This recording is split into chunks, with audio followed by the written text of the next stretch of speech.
अरे यार, कल मेरी अहमदाबाद से लंदन की फ्लाइट थी, लेकिन मेरा लंदन जाना ही कैंसिल हो गया। लगता है इस साल मैं लंदन नहीं देख पाऊंगी। भगवान भी ना मेरे साथ ही हर बार गलत क्यों करता है। किसी वजह से राधिका का लंदन जाना कैंसिल हो गया, इसलिए उसने अहमदाबाद वाली फ्लाइट कैंसिल कर दी। अगले ही दिन अहमदाबाद की फ्लाइट लंदन जाने के लिए पूरी तरह तैयार थी। सारे यात्री उसमें बैठ रहे थे। एक से एक बड़े बड़े लोग, बड़े बड़े बिजनेसमैन, बड़े बड़े नेता भी उसमें बैठे थे। बहुत सारे बच्चे भी उसमें मौजूद थे। बच्चे अपने माँ बाप को परेशान कर रहे थे और सेल्फी ले रहे थे। माँ थोड़ी सी स्माइल करो, पापा आप भी स्माइल करो। वाह कितनी अच्छी फोटो आई है, मैं अपने दोस्तों को व्हाट्सएप कर देता हूँ। बेटा आराम से बैठ जाओ, फ्लाइट टेक ऑफ होने वाली है। ये हमारा घर नहीं है जो आते ही खेलने लगे।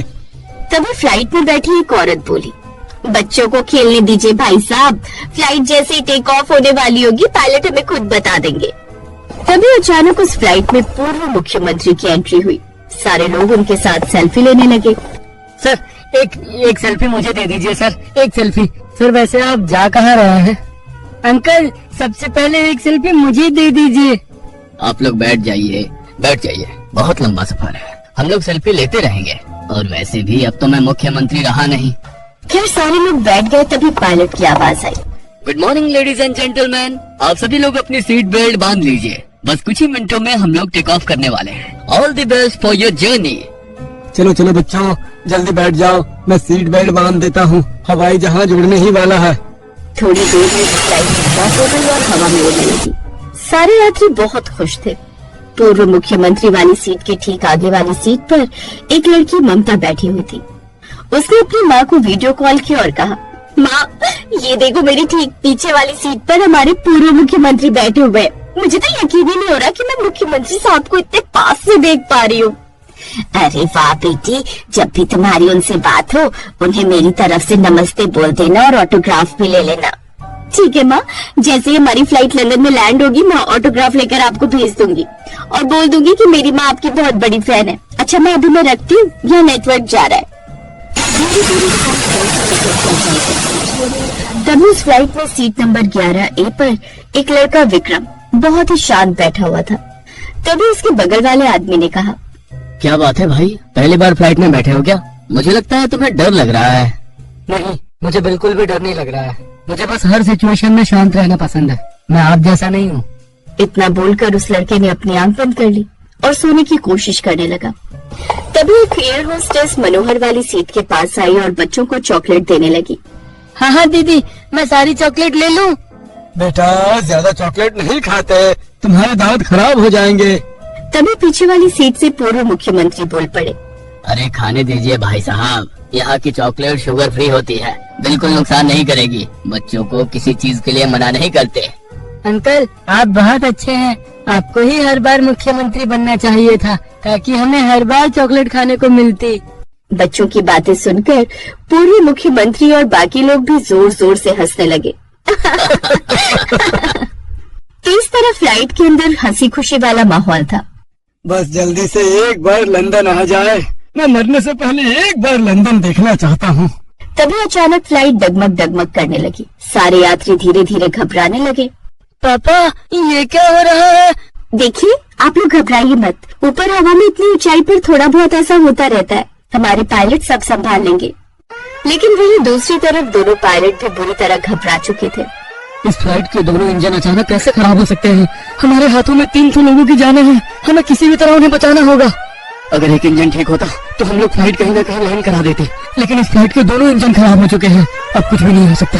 मुझे लगता है यात्रियों से हम ज्यादा देर तक ये बात छुपा नहीं सकते।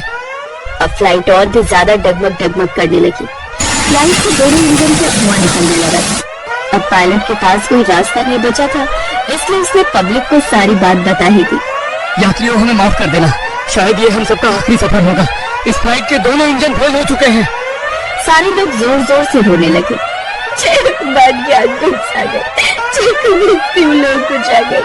भगवान इस बार बचा लो, मैंने ऐसे कौन सा पाप कर दिया था। पापा क्या हम लोग सच में मरने वाले हैं? बच्चों ऐसी बातें मत करो, हमें कुछ नहीं होगा, मुझे कुछ भी हो जाए तुम लोगों को मैं कुछ नहीं होने दूंगा। एयर होस्टेस आप लोग कुछ कीजिए, पायलट को जाकर बोलिए हमें बचाने। देखिए आप लोग पैनिक ना हो, मैं जाकर पायलट से बात करती हूँ। आप सब लोग सीट बेल्ट बांध कर ही आराम से बैठे रहिए, हमारे पायलट कोशिश कर रहे हैं। हमारी फ्लाइट धीरे धीरे नीचे की तरफ जा रही है, अब हम चाहकर भी कुछ नहीं कर सकते। यार मैं अभी अभी पायलट बना था, मेरा पूरा परिवार खुश था। मैंने तो पायलट बनने की अपने दोस्तों को पार्टी तक नहीं दी थी। ये मेरी पहली उड़ान है। हे भगवान, ना जाने हम सबका क्या होगा। वहीं दूसरी तरफ सीट नंबर 11A पर विक्रम अभी भी पूरी तरह से शांत बैठा था। उसके बगल वाला आदमी घबराया हुआ था। भाई साहब, तुम अभी तक शांत बैठे हो? अरे हम सब मरने वाले हैं, तुम कौन सी दुनिया से आए हो? हाँ मुझे पता है कि हम सब मरने वाले हैं, तो क्यों ना हम शांति से मरे। ऐसे चिल्ला चिल्ला कर मरने से क्या हो जाएगा? यार तू बड़ा अजीब आदमी है। धीरे धीरे इंजन से धुआं निकलकर फ्लाइट के अंदर की तरफ आने लगा। खिड़की से चलता हुआ इंजन यात्रियों को साफ साफ दिखाई दे रहा था। सभी का दिल बुरी तरह धड़कने लगा था।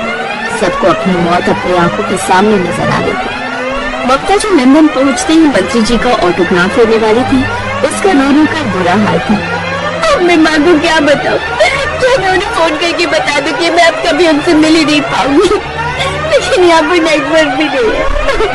माँ मुझे माफ कर देना, अब शायद मैं आपसे कभी नहीं मिल पाऊंगी। आग अंदर तक आ चुकी है। बहुत तेजी से डगमग होने लगी। आग फ्लाइट के अंदर आने लगी। इतना सब कुछ होने के बावजूद एयर होस्टेस अभी भी लोगों की मदद करने में लगी हुई थी। बच्चों डरो मत, कुछ नहीं होगा।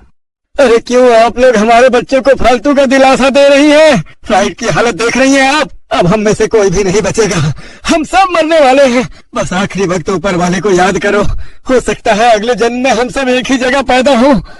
अब दोनों पायलट के हाथों से उस फ्लाइट का कंट्रोल पूरी तरह से छूट चुका था। फ्लाइट अभी अहमदाबाद से बाहर तक नहीं निकल पाई थी कि तभी अचानक वो फ्लाइट किसी बिल्डिंग के ऊपर जा गिरी और वहीं क्रैश हो गई। विक्रम जो अभी तक शांत बैठा था, उसके बगल वाली खिड़की जैसे ही टूटी, वो खिड़की से तुरंत बाहर कूद गया। उसने अपनी आंखों से उस फ्लाइट को जलते हुए देखा, जहां अभी तक सारे यात्री खुशी खुशी लंदन जा रहे थे। एक ही पल में अब एक एक करके सब जल रहे थे। हे भगवान, तेरा लाख लाख शुक्रिया कि तूने मुझे बचा लिया। लेकिन इन सब का क्या? काश मैं इन सभी लोगों को बचा पाता। विक्रम को भी काफी चोट आ चुकी थी। उसके चेहरे से, शरीर से, हर जगह से खून बह रहा था। वो अपनी आंखों के सामने उस फ्लाइट को दहकते हुए देख रहा था और देखते ही देखते वो वहीं बेहोश होकर गिर गया। थोड़ी देर में वहां पर पूरी फोर्स आ गई। आग बुझाने की कोशिश की जाने लगी। मीडिया वाले भी वहां पहुंच गए। दोस्तों, जैसा कि आप देख सकते हैं कि अहमदाबाद से लंदन जा रही फ्लाइट अहमदाबाद में ही बुरी तरह क्रैश हो गई। 200 से भी ज्यादा यात्री मारे गए। एक यात्री किसी तरह बाहर कूद गया था। अभी वो बेहोश है, जिन्हें अस्पताल ले जाया जा रहा है। शायद उनके बचने की संभावना है। लगभग 1 घंटे तक आग बुझाने की कोशिश की गई, तब जाकर आग बुझी। लेकिन तब तक सारे यात्री पूरी तरह कंकाल बन चुके थे। एक पुलिस वाले ने जब बच्चों की डेड बॉडी को उठाया तो उसका मांस पिघल पिघल कर जमीन पर गिरता जा रहा था। वहीं दूसरी तरफ सेना के अधिकारी ने जब ममता की लाश उठाई, तब उसकी खाल भी पिघल पिघल कर जमीन पर चूती जा रही थी। आधे से ज्यादा लोगों की तो डेड बॉडी ही पहचान में नहीं आ रही थी। भगवान, इतनी बुरी मौत किसी को ना दे। मौत ऊंच नीच नहीं देखती। आज कुछ भी समझ में नहीं आ रहा कि इनमें से मुख्यमंत्री जी की लाश कौन सी है, आम आदमी की लाश कौन सी है। किसी तरह सबकी लाशों को अस्पताल ले जाया गया और सबके घर वालों को खबर पहुंचा दी गई। परिवार वालों का रो रो कर बुरा हाल हो गया। ममता की माँ तो रो रो कर बेहोश हो रही थी। अभी थोड़ी देर पहले मेरी बेटी कितनी खुश थी, मुझे वीडियो कॉल किया था। बोला था लंदन पहुंचते मुख्यमंत्री जी का ऑटोग्राफ ला कर दूंगी, पर अब मेरी बेटी कभी नहीं आएगी। संभालिए खुद को। थोड़ी देर बाद देश के प्रधानमंत्री विक्रम से मिलने पहुंचे। कैसे हो विक्रम? कैसा महसूस हो रहा है अब? सर, प्लेन क्रैश से पहले का नजारा बार बार मेरी आंखों के सामने आ रहा है। बहुत ही खौफनाक नजारा था वो। अगले दिन राधिका ने जब उस प्लेन क्रैश की खबर देखी, तब कभी कभी भगवान जो भी करता है अच्छे के लिए करता है। अच्छा हुआ उस दिन मेरा लंदन जाना कैंसिल हो गया था।